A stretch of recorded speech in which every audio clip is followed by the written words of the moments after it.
मराठी मॅट्रिमोनीवर मिळतो सगळ्यात जास्त चॉईस।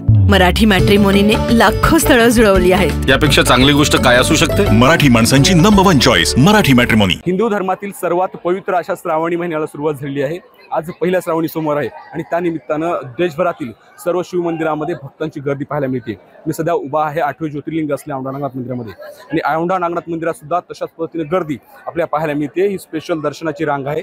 मंदिर संस्थांचा जो शुल्क आहे तो भरल्याच्या नंतर या रांगेमध्ये आपल्याला थांबता येतं आणि या रांगेत थांबल्याच्या नंतर लवकर दर्शन मिळतो असा भक्तांचा एक विचार आहे आणि त्या पद्धतीने तयारी केली असती। परंतु या स्पेशल दर्शनाच्या रांगेत सुद्धा मोठ्या प्रमाणामध्ये गर्दी झाली आहे। ही रांग सोडून बाहेर या इकडल्या साईडला बघू शकता, इकडं दूरपर्यंत भक्तांची रांग रीघ आपल्याला पाहायला मिळते। मोठ्या प्रमाणामध्ये महाराष्ट्र आणि महाराष्ट्राच्या बाहेरून सुद्धा शंकराचे भक्त आज या ठिकाणी औंढा नागनाथाचं दर्शन घेण्यासाठी आलेले आहेत। या मंदिराचं एक वेगळंपण आहे ते म्हणजे इथले शिवलिंग जे आहे ते भूगर्भात आहे आणि त्यामुळं दर्शन घेण्यासाठी काहीसा वेळ लागतोय। तर दुसरीकडे आपण वरच्या बाजूला बघू शकता, ही जनरल दर्शनाची रांग आहे। मध्यरात्रीपासून या ठिकाणी हे भक्त दर्शनासाठी थांबलेले आहेत आणि 3 ते 4 तास रांगेत थांबल्याच्या नंतर या ठिकाणी दर्शन आपल्याला घ्यायला मिळत आहे।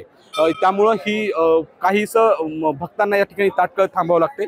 मध्यरात्री प्रशासकीय पूजा केल्याच्या नंतर या ठिकाणी भक्तांच्या दर्शनासाठी मंदिराचे दरवाजे खुले करण्यात आले होते आणि त्यानंतर या ठिकाणी भक्तांची गर्दी आपल्याला पाहायला मिळते।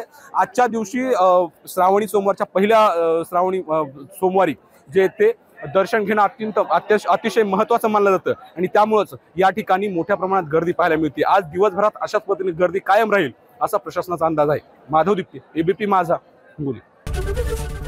एबीपी माझा, उघडा डोळे बघा नीट।